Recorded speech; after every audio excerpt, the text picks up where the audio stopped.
We'll try one more time. Good afternoon, everybody, and welcome to today's Facebook Live series. Today I have Sheela Masand on. Sheela, I got to know, well, this is my first time having a conversation with her, but a number of years ago she's very well known throughout the principals world, and she set up the Viva event, and she coaches, and she's a busy woman. And so when I reached out to her, I invited her on to come on to share her wisdom with us. I wish I could say I had loads of personal information about you, Sheela, but I don't. So today, I'm Billy Mann. Welcome, and this is Sheela Masand. And Sheela, if you would you introduce yourself and tell us where you've been and what you're up to currently? Nice to see you, Billy. Nice to meet you. Eventually. First time we've actually had this sort of face-to-face conversation, even though it is online. And I just want to say thank you for inviting me. It was a lovely surprise to get a message from you. Delighted you came. But we bumped into each other, didn't we, in a social room over the 3-day conference. Yes. You were having the breakfast. I remember. Correct. And he said, I'm not putting the camera on because I'm having my breakfast or lunch or something. Anyway, so lovely. And words of wisdom, I don't know about that, but we'll see where the conversation goes. Well, we'll rummage up something anyway. We'll pretend and we'll motor away from there. Yeah, we will. Between us. So, as you said, so I've been around the principles for a while. I was on the typical self-help path for many years. I found myself doing NLP courses and Louise Hay courses and Reiki healing courses, and lots and lots of different looking for a way, as most people are, just looking for peace of mind, looking for happiness, looking for a better feeling. I think that that's what it boils down to. And because I'd just come out of an NLP practitioner course, I found myself via a friend said, heard of this guy called Jamie Smart in Leicester. I'm originally from Leicester in the UK. Oh, okay. I actually live in Spain, and he was based in Leicester at the time. And I was like, oh, that's a coincidence. I'll join. This is back in 2009, something like that. I'll join his mailing list, see what he's got to say. And he was selling, sending tips through and stuff. Anyway, one day this email lands into my inbox, and it says, headline is, "If the secret's so great, show me the money."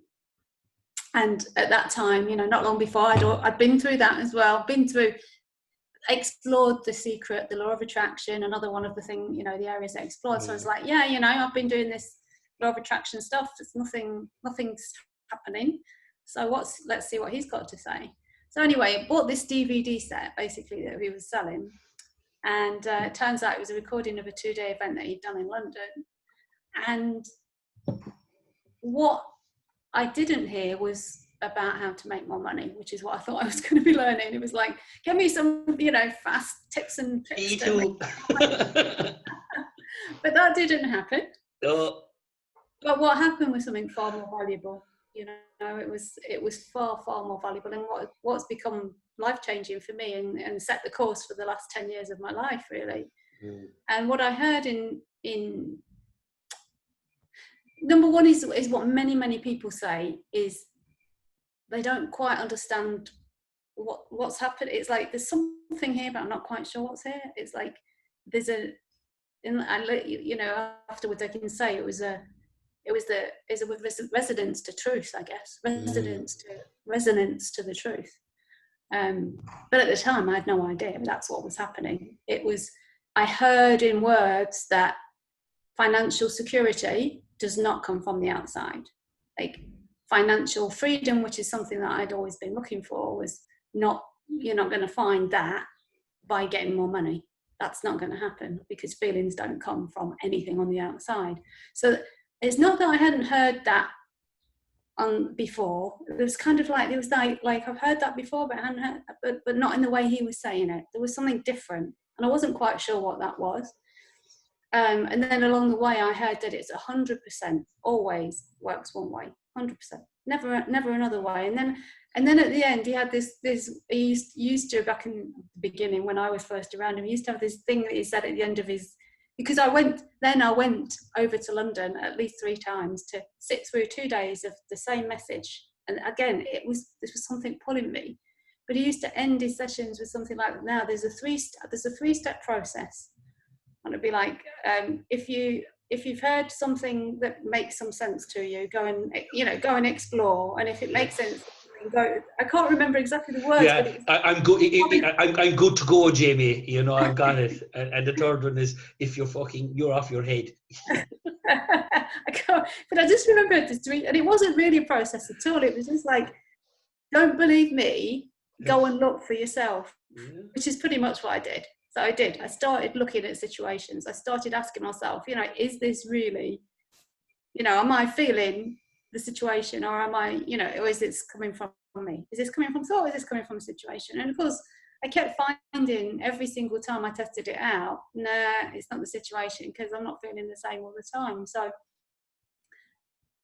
it was something that I felt like, I don't know that I felt it straight away at the beginning, but it was like, oh, there's nowhere else to go after this. Like, having learned so many different techniques and tools and strategies, it just felt like, oh, this is like as far back as I can, this is as far back as it goes. This is explaining how all these other tools and techniques come into play. This is explaining everything. It's explaining the way that we're experiencing everything. So it's like, oh, this is the end of the road. This is the end of the road on some level.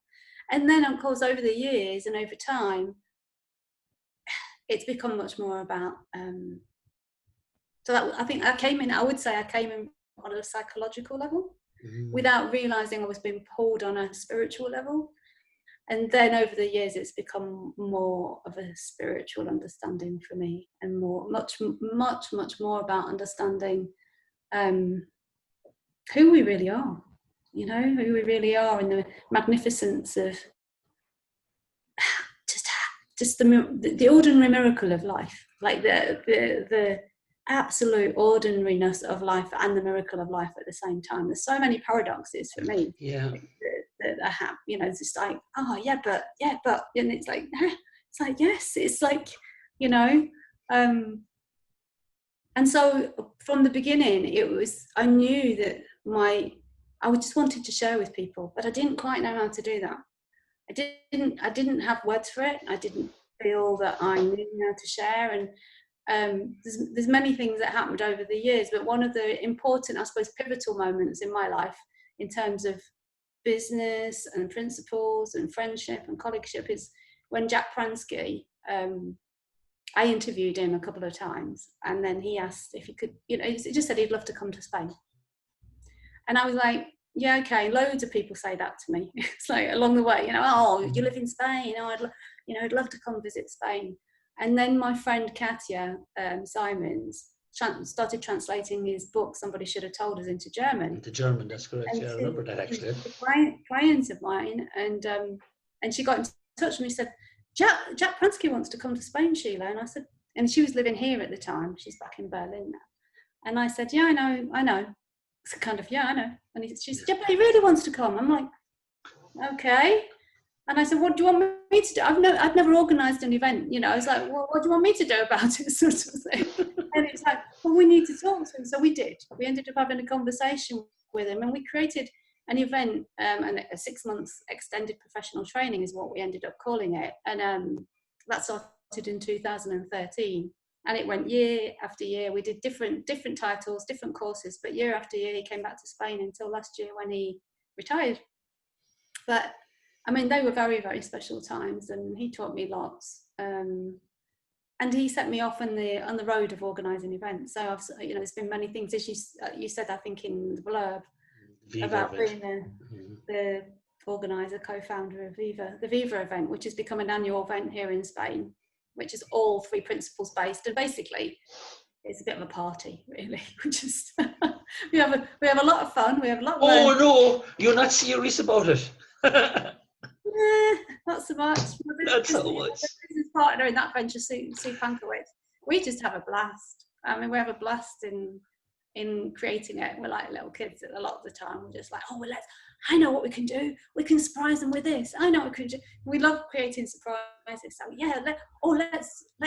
Last year we created something called The Greatest Guru, and so we had this game show at the front of the room where we had Dick and Bettinger on one side and Dr. Bill Pettit on the other side, had been team captains, and we had all, we just had lots of different things going on, and making just people had a lot of fun answering silly questions and then crowning the greatest guru and things like that. It was so yeah, there was lots of great teaching going on over the 3 days, but also a lot of fun. Yeah, I remember Ankush telling me that he was out there and he said he really enjoyed it. Yeah, he said it was great, because I was working with Ankush at the time when he was out there, and he'd come back and he said he really had a great time. He said he really, really enjoyed it. I'm laughing, because it's funny, you and me had exactly the same pattern to the principles, honest to God. Oh, really? Because it was my mentor, Simon, and I'm working with him again. And he's a guy, actually, I must bring on, because he has the cleanest understanding of the principles I've ever met. But it has nothing to do with the principles world at all. He's as clear as a bell. It's incredible. And I remember him ringing me, and he said to me, listen, because like you, I had done an LP, I had so much, because I was looking for something that I couldn't quite find, but it was pulling me all the time. And he rings me on the phone and he says, you need to listen to this. And I says, yeah. I said, so he emails me over or sends me, at that stage was the video, the DVDs. And he said, play that, he said, and have a listen. So I listened to the 2-day seminar, and he followed me with our call, and he's still laughing. And I said, yeah, it's about your thinking, isn't it? And now everybody's got thinking or whatever. I get that. And he's still laughing. He says, you don't get it. So he sent me away again, and I listened to it again anyway. And he was starting to get annoying now by the third run through with this now. I know exactly what he's saying. It's your thought makes up your reality and stuff. And he's still laughing on the phone, and he says, no, you're still. So I downed tools. I listened to it 3 times, and I got nothing out of it, because I was still kind of in the actual NLP mode. And I had decided to do NLP with Jamie, being a fan of his. And then when I finally kind of got around to start doing something about it, he had announced that he had given up salad, and he was now doing this. And so it was a conversation with my nephew one evening, and he was shy of a year after his father had passed. My brother-in-law, 51, from cancer. And I'm very close to the nephews and nieces. I suppose I'm very fortunate that I would have great connection with them. And so I sat down with him and I said, well, how are things going? How are you feeling? What's up? In a kind of conversation. And he started to talk, and I just don't know, out of nowhere, I just went, oh, and I could see him literally putting his whole reality together inside his head. What things he thought he was supposed to be doing to achieve this, and because he couldn't have that because he had this, and he was adding this stuff all of the time. And I could see him plotting out this whole psychological melodrama. And I said, you need to stop for a second. So I started to talk, and I have no idea what came out of my mouth for the next 45 minutes. But after 45 minutes, he says, "Man, you need to back up." He says, "Because that's profound shit." He says, and I don't know what he said to me. He says, and he says, like, my brain can't take any more. I said, "Take any more what?" He says, "Man," he says, "I can't take." He says, "I can't take it." He said, "I can't," And the following morning, I remember it was a Thursday evening. The following morning, I got up and I rang Jamie's office, and I booked the first Starity course. In that second, I just knew. Whatever it was that I didn't know about the principles or anything like that, but I knew whatever I'd heard on that audio a couple of months prior had landed.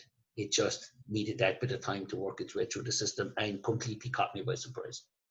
Wow. Completely caught me by surprise. And that's what started then in 2000, and in 2013 then I started with Jamie. That was 2012, around that time, so about 8 years ago, we'll say. And it just really, when you started telling the story about, getting and I thought, geez, I can't believe it. Like, you're somebody else that fell into the principles. And Jamie will openly say that that was like right, literally at the very start of this. Mm-hmm. For him, it was the beginning. He was very, very new. It was mixed because he was mixing things up at that time. You know, he was using a bit of NLP, and he was using some.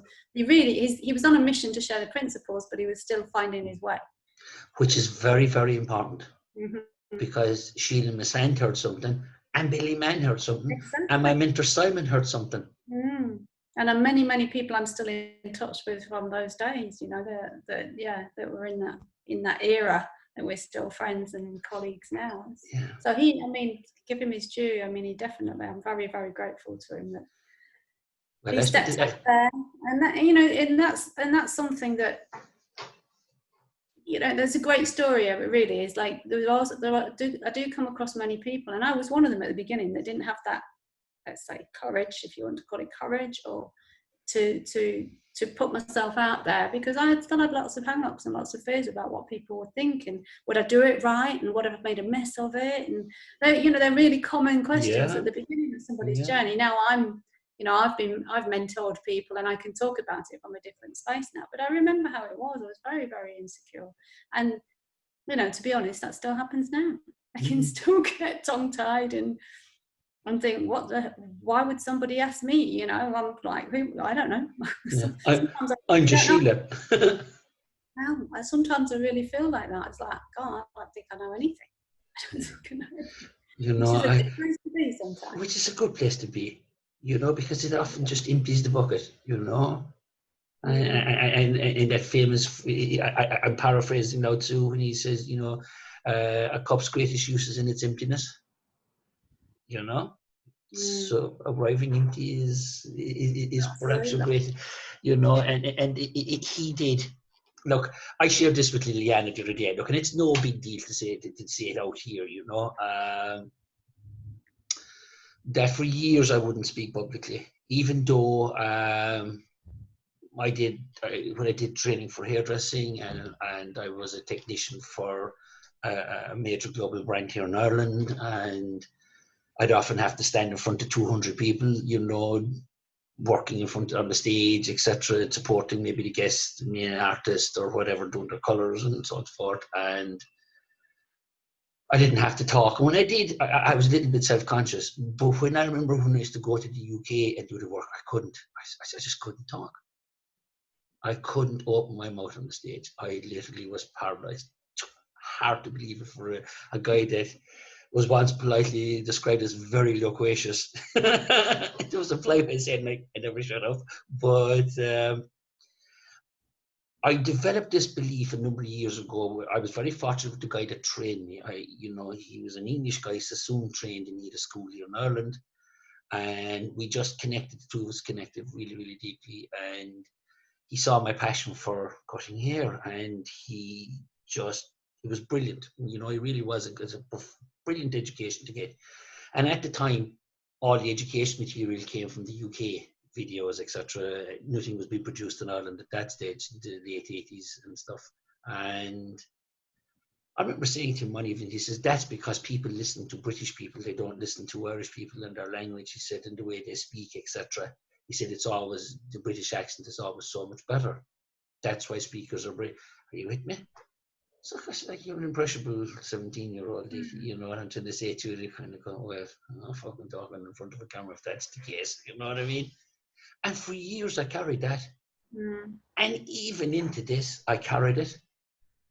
So, doing this kind of stuff at the start was a real drag. It was a real drag, because I know that you see, oh my God, wasn't I making that up? And it's the belief that we develop about something that has no basis in reality, but it flipping feels like it at the time. Supposed to, though, isn't it? It is supposed to, yeah, you know. And that's what stopped me for a long time from ever speaking out. I mean, I remember saying to Stan Cush a couple of years ago, I'd love to do that. You know? So what helped? What was the first thing that helped you? What was it that had you do the first one? I remember being invited on one or two, you know, for private groups, just to discuss very early in my own principles journey. And I just kind of liked it, you know, and I like the sensation of talking, you know, and connecting with, you know, which is not a problem when I'm dealing with people face to face. And why was this a big, and then it kind of got parked. And I remember talking to Ankush about it, and he did encourage me to do it. You know, he never, and we had a couple of chats, but I don't know what happened. And just before and after Christmas, I started getting requests, would I talk on a podcast here, and would I do that? And it just all of a sudden, it started to take off. And then I got the brainwave, why don't I do the lives? It was literally just, if I was to do something now that would be free and open and of benefit to anybody, that it's open to my Facebook page, that's it. There's no, it's not for sale, it's just open. What would be the best way to do that? And literally that's where the whole brainwave came from, the Facebook Lives. And I remember talking to Judy and Steve Chandler, were the first two to come on. And this is what I was saying to you earlier on, where I learned that if I have questions, I'm not listening to what they're saying, and I can't have a conversation back to the full head. And then I realized that, forget that. It's just go for it. And it all just dropped away.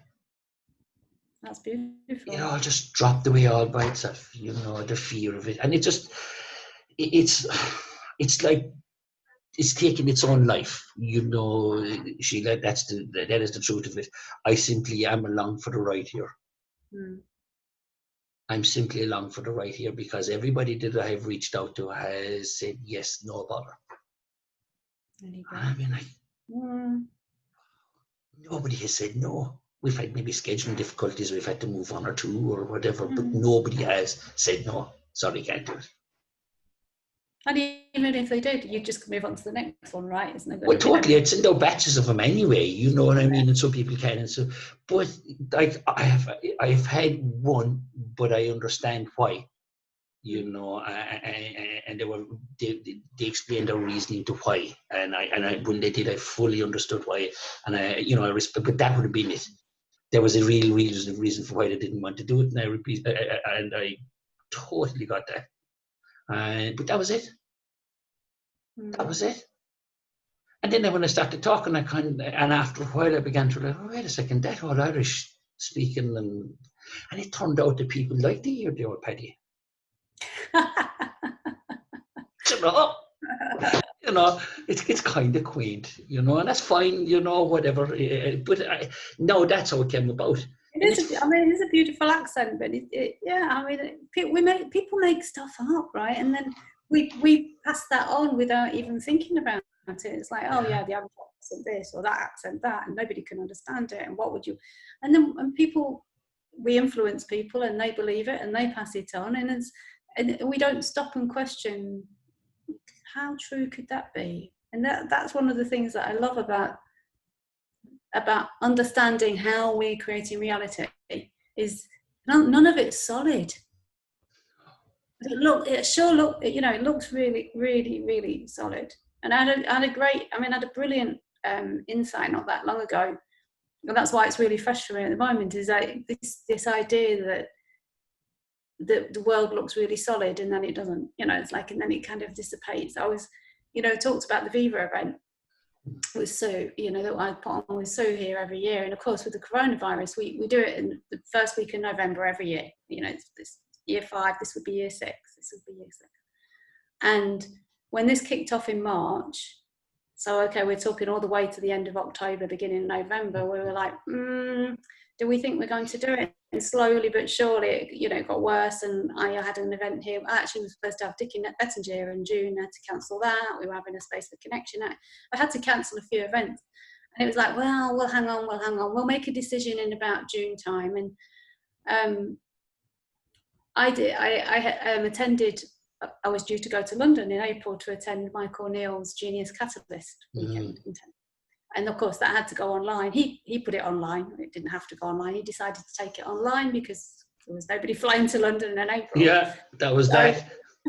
So we did 3 days online. Now on the first day, which was a Saturday, I was on, I was online following the event, but I had my phone on, and one of my daughters sent me a WhatsApp and said, the president's just announced on the TV that tourism in Spain won't be going back till the end of the year.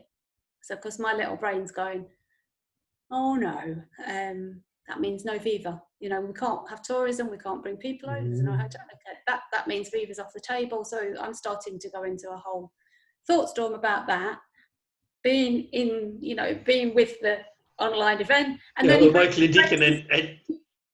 breaks us out into groups to do an exercise. And you've probably done this exercise before, because I know it's one of Jamie's, I don't know if it's a favourite, but it's one he uses, where you go into a group of three. The ABCs, yeah. Well, the ABCs, but I think Michael did it a bit different. And actually, I took it on and created a little course of it myself. But he called it wandering. So we basically, I was on the hot seat, and the thing on my mind was the Viva event. I literally found out. So I'm telling my story, my 2-minute story about how I've just found out Viva can't take place. And then I'm having a little bit of a lot of thinking about it. Don't know what's going to happen. And it's been a big thing in my life. I spend a lot of time organising it. A lot of speakers involved, etc., etc. So sort of laid the table. And the two people that were wandering for me, so they would go backwards and forwards, and I wonder if Sheila's this, and I wonder if Sheila's that, and I wonder if she, and I, in my head, I'm like, yeah, I know that. Okay, so I wonder if Sheila's thought about taking it online. Of course I have, I know that. I wonder if Sheila knows this, and I'm like, yeah, I know that. And it's in my head, I'm going, yeah, I know that. Tell me something I don't know. And then suddenly, out of nowhere, this thought comes in. You're not going to get anything out of this if you think you know everything. It was like, okay, that's true. So then I started listening. I started listening in a different way, let's say. And suddenly, out of nowhere, whatever they were saying, these two people, whatever they were saying, I just heard, this is going online. It was like, because Sue and I were so absolutely convinced, because many people had said, why don't you take it online, even when the corona kicked off. But we were adamant, because it's held here in Spain, it's next to the beach, and we have nice big breaks so people can hang out together. And so for us, it was this whole package of, no, it's not just like it's not a conference. It's definitely not a conference where people just sit in a room and so you could do that online. Like, you just can't do that.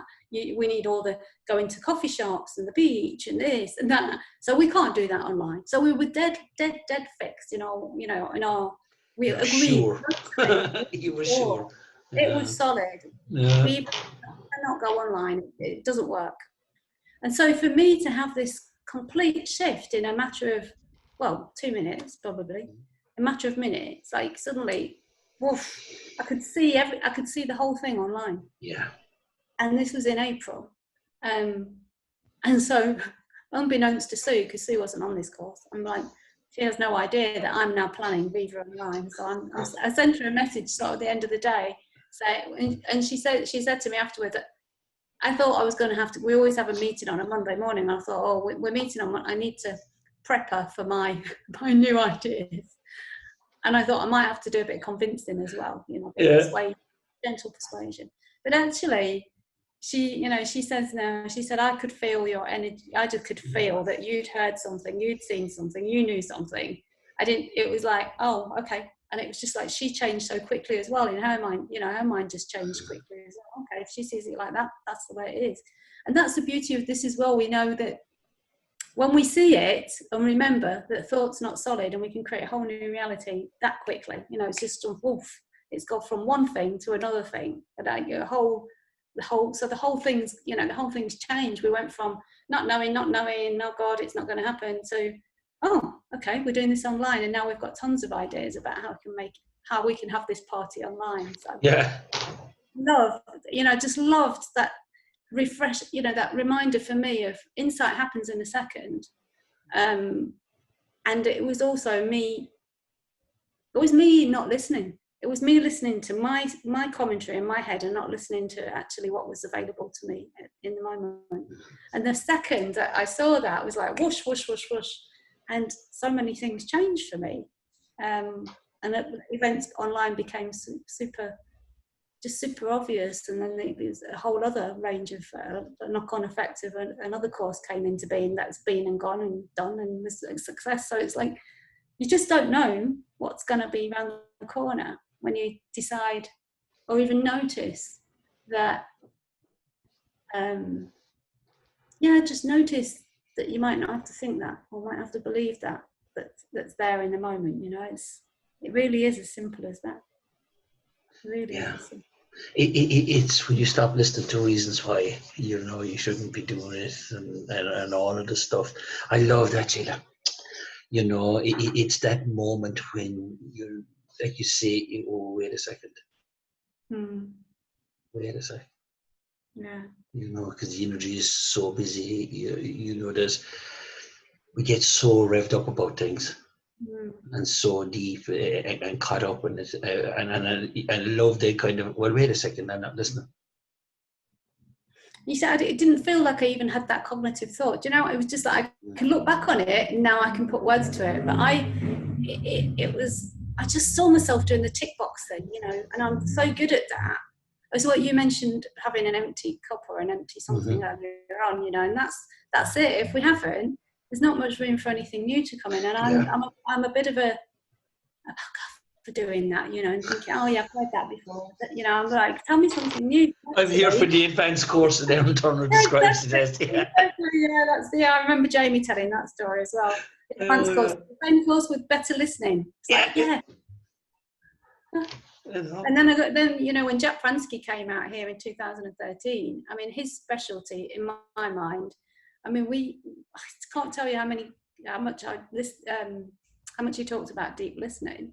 So I learned so much about deep listening and watched people realize and wake up to the fact that they weren't really listening at all. Because, we generally are not listening to what's happening in real time. We tend to be listening to what's going on in our heads and not the person in front of us, or actually the space that's available to us all the time, which is where insight comes from, right? We get caught up in the thoughts about me, or the thoughts about, even for me, one of the what looked like being really helpful was, like, I would sit with a client, so for the coaching client, because I want to be helpful, I've got front of my mind is I want to be helpful. And so I'm listening to how I can be helpful for the person. But actually what happens is I'm listening to my ideas in my head and not listening to the person in front of me. And I didn't realise until Jack started teaching exactly what it is that happens, why we don't, it's so subtle, because that is so subtle, because actually it's like, no, I'm really with you, but actually I'm listening to the ideas that I've got going on about how I can help you, which is really helpful, right? But very limiting. But it's very limiting, yeah. That's the perfect way of saying it. It's very limiting, and actually not giving as much space as to the person in front of me for them to have their own epiphany or their own insight or their own new answer come for them, because I'm not being as present as I could be.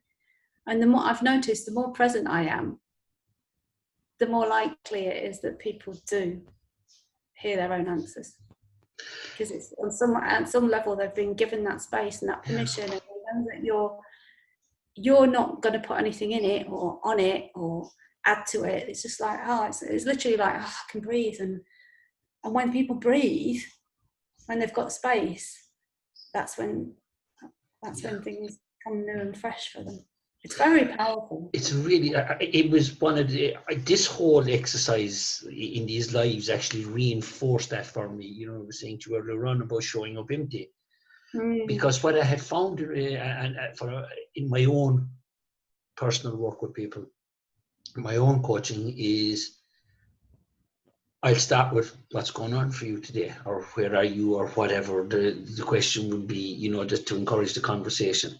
And that's it then. Because I have found, this is the world according now to just how I understand it for myself. I can trust that I will hear what I need to hear. And I will trust that the question will come at that time. Yeah. And I'll ask that question at that time. And after that, I just don't think about it. Mm. Because sometimes I would have found that I hear something and I want to rush in. And then I go, I have found, wait a second now. Let's see where this finishes first. Because by the time they would have finished, I have an entirely different question that would crop up anyway. But I was always rushing to fix, and I was always rushing to plug the gap, and I'm like, oh no. That happens a lot, so that we think we've got to fill a gap. And that was something that's very powerful that changed in my coach after learning this as well, after learning about deep listening and where insight comes from really, and how easiest it happens is to respect the silence, like respect the space, respect it's respecting it and realizing that that's where all the answers come from is like, wow, the unknown is, that's the place that most people don't want to look, because they don't even know, we don't even remember, we don't know, we don't realize.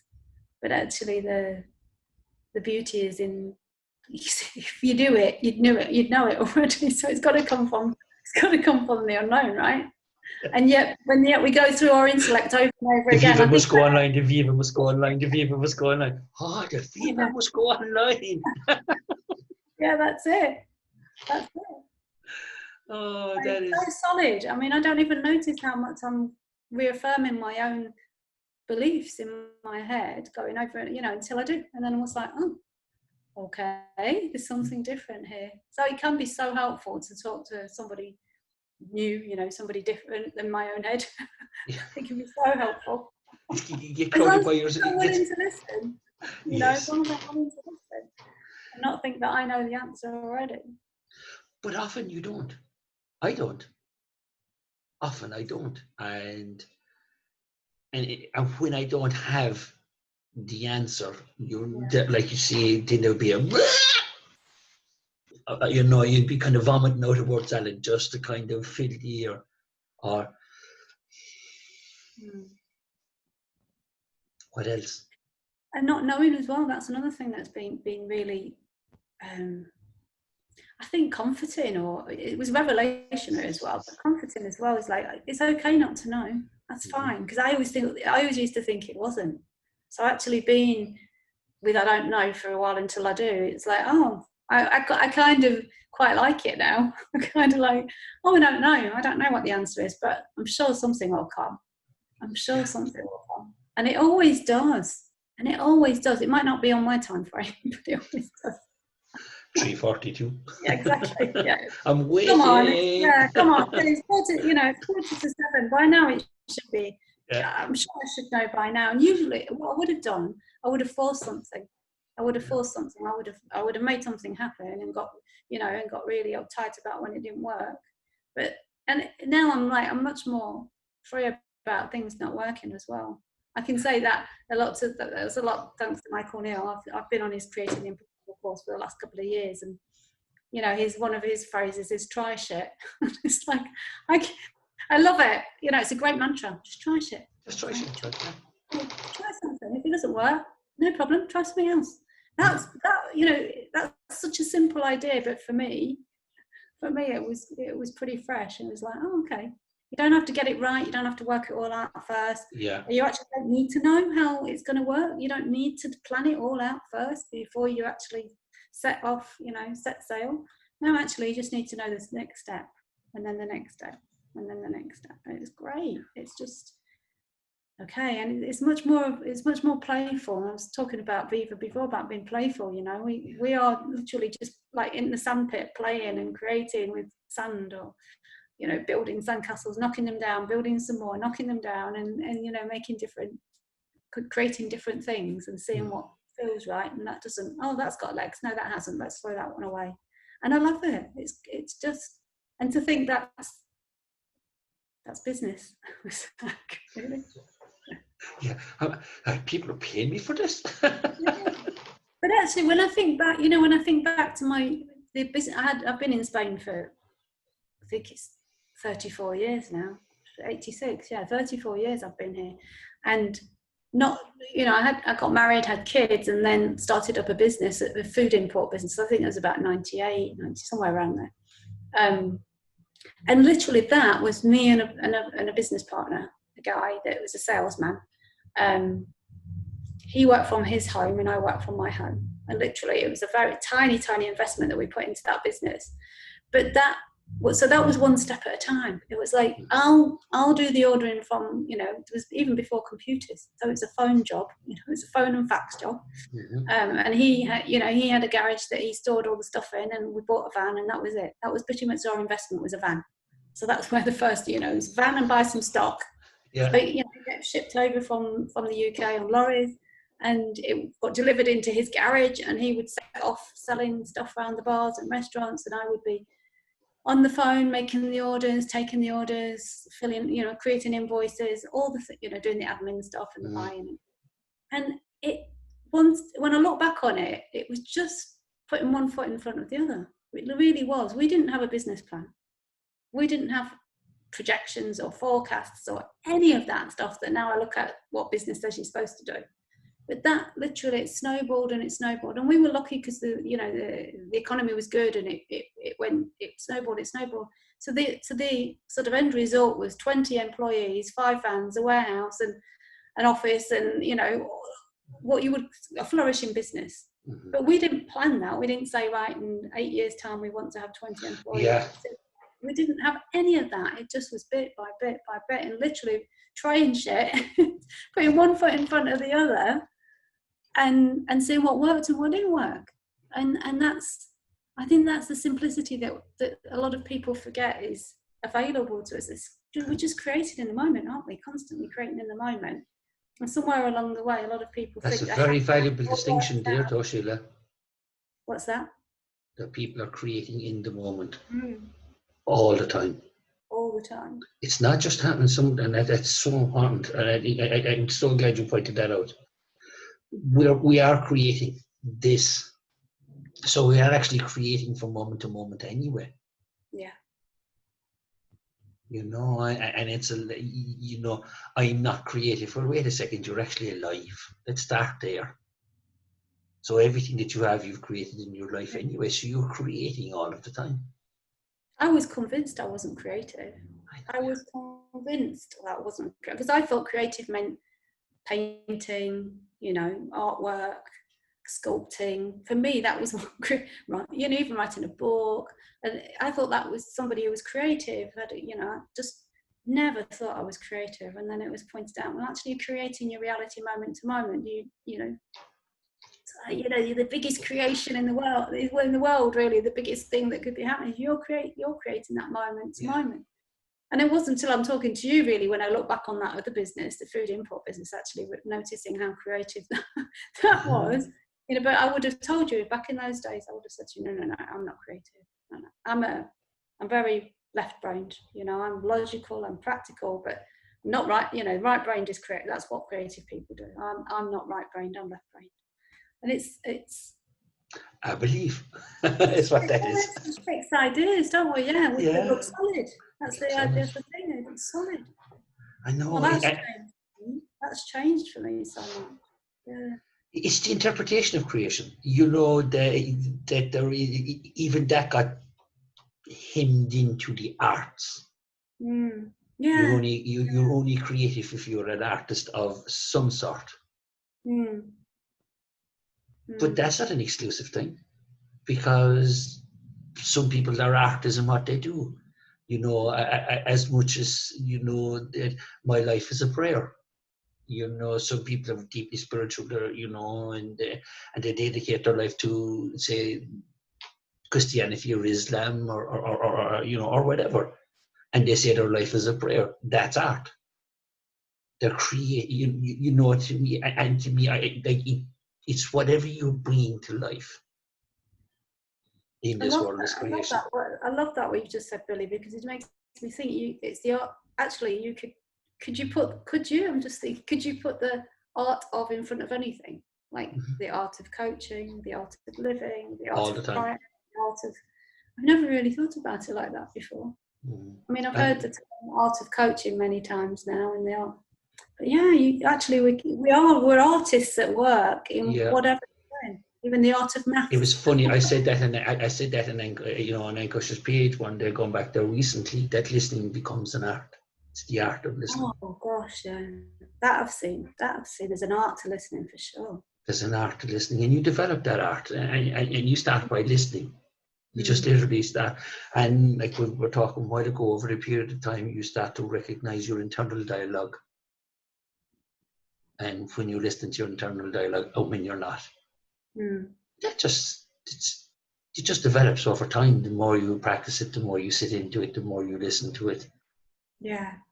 And you see the distinction. It just gets easier. Like any artist, Picasso didn't wake up one morning, or Salvador Dali, but they started. One of my favorite quotes, and it comes from Pablo Picasso, where he says, "Inspiration is waiting, but it must find you working." Oh, I've not heard that one before. And I love that. In other words, try shit. Yeah, exactly. Mike O'Neill's, that's 10 grand, thanks very much, try shit. Because that's the truth of it. Try shit. And Picasso would say that inspiration is waiting, but it must find you working. In other words, you must be moving towards it. Yeah. And one step at a time is entirely. Even Jason Goldberg was on, and he came on for a half an hour, and that lasted poorly. That went on well into over an hour. Again, same story. We're getting there, aren't we? And like I warned you, Sheela. You said you weren't a public figure, and I said, good luck with that one now. So that half an hour's gone out the window. But he would say, as long as you're no matter. As long as you're incrementally moving forward, it doesn't matter whether it's in giant leaps or little bits. You're moving forward. Yeah. And sometimes recently, I created a program, and this was partly because of this, and about being in action and taking action and being in motion is I did many years ago when I was running group programs, coaching programs to help people grow their businesses, coaching practices mainly. And we had within those what I deemed called Get It Done days. I think over a 10-month period we did 3, and they were really popular. They were so popular, and people were like, "Oh, I love it!" Literally, just helping people be accountable during the day to get stuff done. It's a very simple idea. And so I hadn't done anything like that for ages, and people have mentioned it to me. And then recently I've been speaking to a lot of people who are very inspired, but the usual story is they've got great ideas and then nothing much happens. It's like great ideas full of this. Oh yeah, and I thought what I want to do is this, that, and then I speak to them a month later and nothing's happened. So I was coming to the end of a recent program that I run with a friend Dan called The Money Game. And on the last day, I was telling them what I was up to. And I said, and actually I want to create a program called Get Shit Done, basically. And the people, and they were really, really like, put me in, hands up, I want to do that. And so people are like, they know, it's like they know they need to be in action. They know they really want to get stuff done. But for some reason, sometimes for some people, it just doesn't happen. So I created this program called Get Shit Done, and it's going really well at the moment. It's 4 weeks of actually doing something every day. Just do something every day, and it's people move forward. But some people need support. They just need a partner to help them get moving. So I love being in partnership with people. I love it. Yeah, that makes perfect sense. I mean. Myself and Simon would often talk about this. I mean, I love this man dearly. He was there when I was on my knees in my own life, and bit by bit, he helped me rebuild my life, and we evolved into this really deep and beautiful friendship. And he lives in the UK, in Boston, Lincolnshire, in the UK. And you could not meet 2 more opposite people, honest to God. I'm this big, burly, Irish lad, you know, and he's this quiet, you know, gentle, refined Englishman, you know, in his mid-60s, you know what I'm trying to say to you. But my God, is there such a common ground? Is there such a common ground, you know, in when we get together and the conversations that we have and the places we go to them, you know? And I used to often say to him, you know, Sam, I just don't get it. And he'd say, well, he says, you're the other side to the same coin, he would say. Whereas you see it in such a dynamic and different version to the way I see it. And he loves the science bit. He loves all that science. And he's always researching left brain, right brain, and all that. And and the principles and other modalities, as it were, he has it all. He can make a biological sequence out of it from thought to, you know what I mean? That's, whereas I would be the other way then. I'd be very much in the human element of it and the spiritual element of it and all of that. So the conversation, and he would say something like, oh, and then he'd do the same thing. And it's a wonderful thing to have people in your life that, whether they're a professional coaching relationship or whether they're a partnership, but that's based on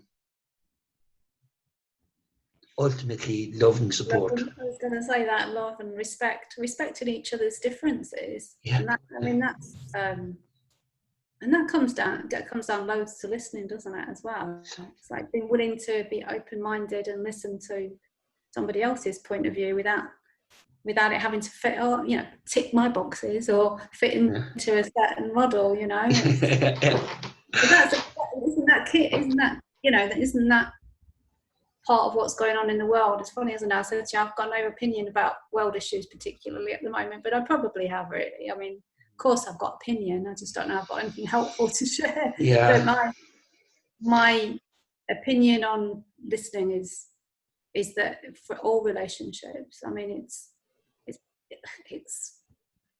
like the air that we breathe, really. That's how important it is to relate all relationships. Jen and Chip spoke about it at the end of the conference. Oh, Jesus.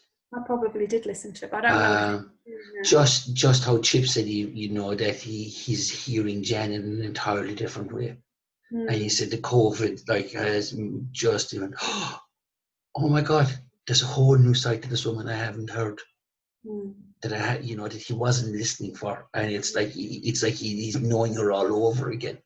They've been married over 50 years. You kind of think that they'd have each other figured out that way, if you know what I mean. But suddenly, and it was just the way he spoke about what it means to listen. And it was so loving and so kind. And I'm telling you, the last 2 hours of the conference, like between Big Petty and Jen and Jim, I was in a mess in the chair behind me here. The tears have been, because it was just so heartfelt and so honest and so open and so loving and so kind, you know, and just the real human decency of listening to another human being without an agenda. Absolutely. Yeah, listening for understanding other people's points of view without, we don't have to agree with them. But I think, you know, understanding why somebody thinks the way they do, or believes what they do, or sees the world that they, you know, in a way,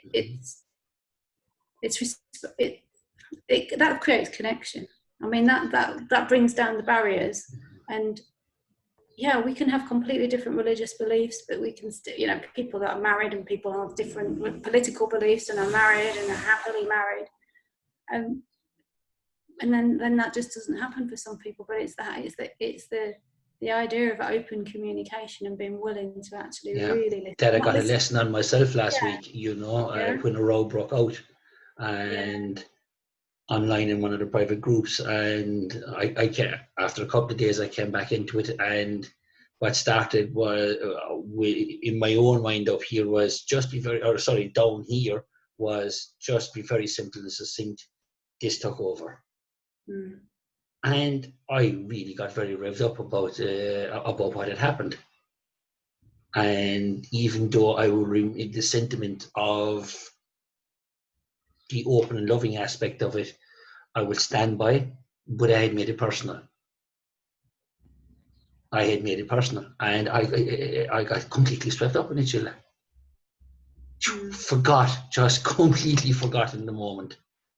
And I was absolutely 110% convinced of the point of view I had in that given moment. And I had stopped listening. I had just stopped listening. But this would link back to what we were talking about earlier on. Or rephrase this, it's not if, it's about, as I would see it, sitting back. I was like, when I realized what I had done, I just went, oh, shit.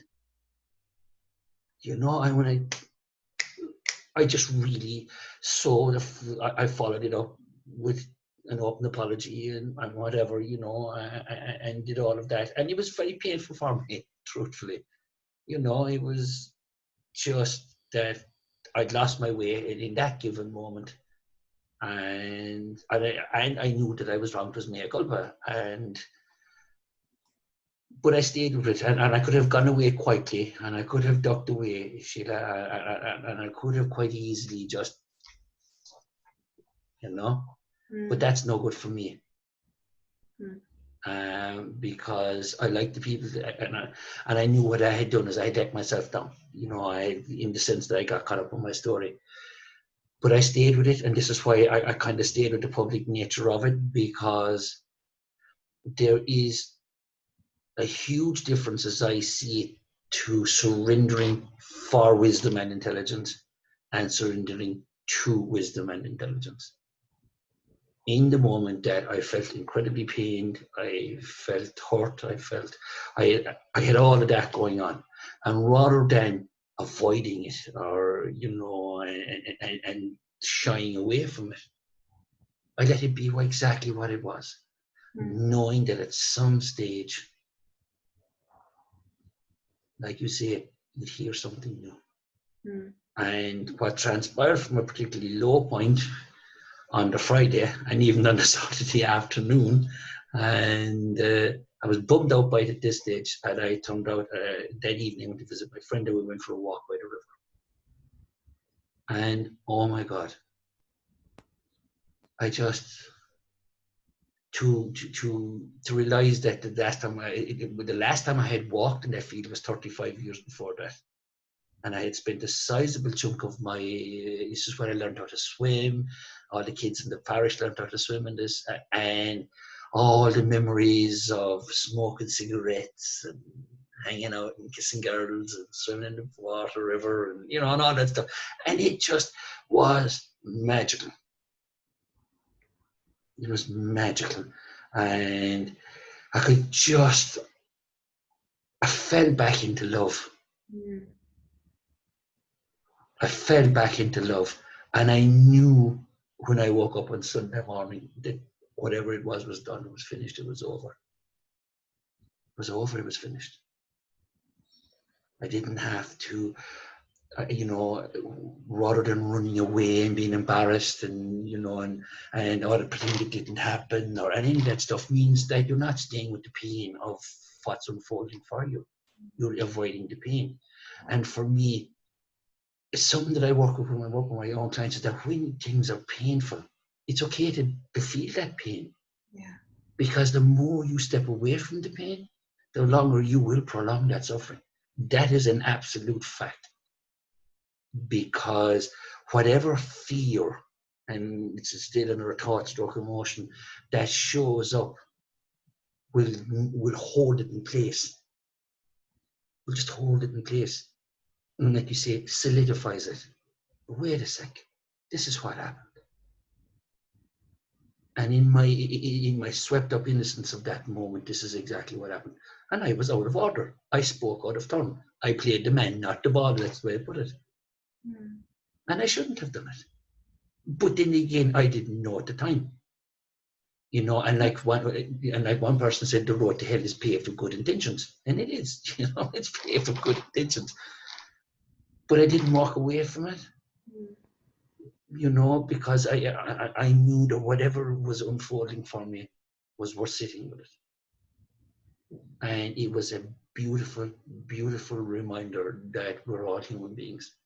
Even when we're working with other people, there are times we just don't see it. Yeah. There are times we miss it, Sheela. There are times when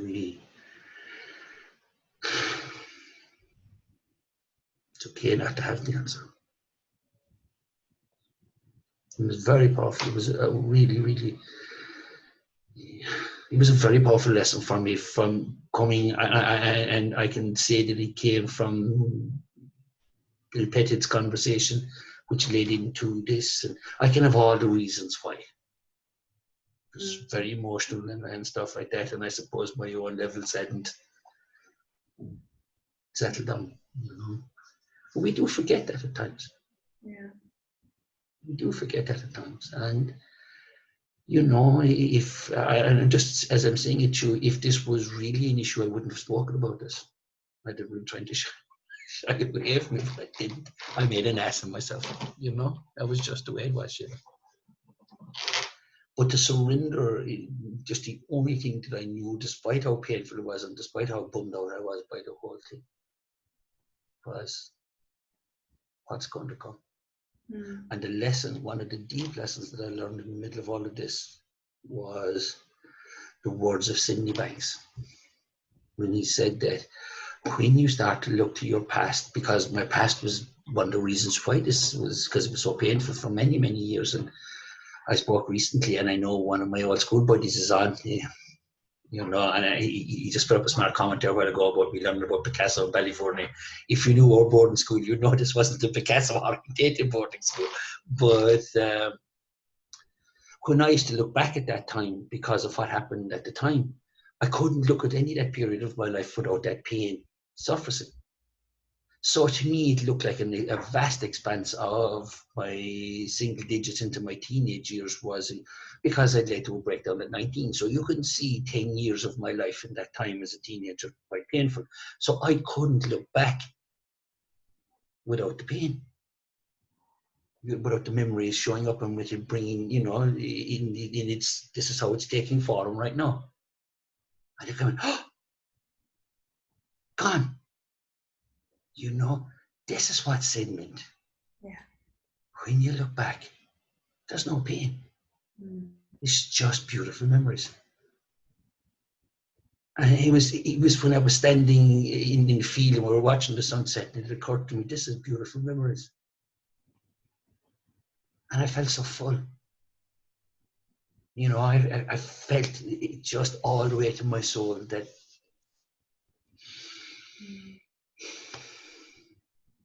just that's the only way I can describe it. A deep breath, because that's what it felt like. And that was the lesson that I learned. That's what wisdom taught me, that it is just, there will come a time when you can look back and say, all that pain, you can think about it, but there's nothing to it at all. And as a matter of fact, all of the stuff that showed up in my life, then, you know, there was lots of really, really, really, really good times. And I made lots of really good friends. But it just didn't look like it. Yeah. Sounds like the filter's has disappeared. Yeah. Yeah. And that's what Simon described it as. He says sometimes it's like having a fly screen door attached to you know, he said, and it blocks everything. And nothing gets through, he said.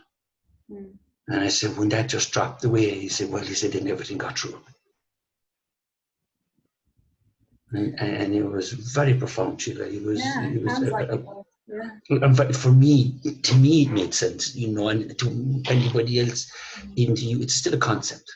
It's still a concept because you know, but and to me, and I'm at pains to describe that, I suppose, when I'm talking to clients, is that we can get stuck in this conversation about insights, but my insight is just a concept to you. What's more important is your insight to you. Yeah. And my job as a coach, or my job working with people, is to listen and help you see that for yourself. And I feel there's always a time to come, and from my own experience, when you just know you can do it for yourself now. Yeah. Sheela, you realise it's 1 hour and 6 minutes since Yes, we started. Time to wrap up. Well, look, for somebody who said they didn't have a whole pile to say, your kids were correct. And thank you for, in this instance, I appreciate you letting me have the last word. You know, I don't usually have the last word on these things, which is fine by me, but I don't know. It came as it came. If people want to locate you, Sheela, or know more about the events and the stuff that you're organising and the courses, the classes, give us the download. Well, you shared my website, I think, earlier on, which is my name, SheelaMasand.com. So most of the events are on there and the things that I do, my coaching events. But we've got a website called thevivaevent.com. We're going to be announcing at the end of this month with some fun antics that we've been up to reveal our speakers and start selling tickets. And then we have another event that I'm involved in, which actually starts on Sundays, called Space for Connection, which is literally we're doing that online as well. So we're doing 3 Sundays in a row, which is literally hanging out for 3 hours on a Sunday afternoon with other 3 principles people, if you like, people in the conversation. It's basically just staying in the 3 principles conversation, just really relaxed and chilled and being together. So they're my events that are happening at the moment. Facebook. I'm on Facebook. Yeah, under Sheela Masand. Yeah, well, which I know because obviously I located you through Facebook. But yeah. I want you to hold on for a second for me, okay? And thank you, by the way. Before I go any further, I really do genuinely appreciate you coming on and talking and sharing the wisdom that you said that you felt you didn't have when you were. It is soaking out of every pore of you. You know, it's been a beautiful conversation. I really, really appreciate you coming on. To everybody else, thank you all for joining us again for another failure in keeping everything at 30 minutes. Because I find myself enriched by these conversations, and I hope you do too. Thank you all for joining us, and it'll be next week again before we have another live. In the meantime, have a beautiful weekend and be at peace. Thank you all. Bye for now. Thanks, Billy. Take care.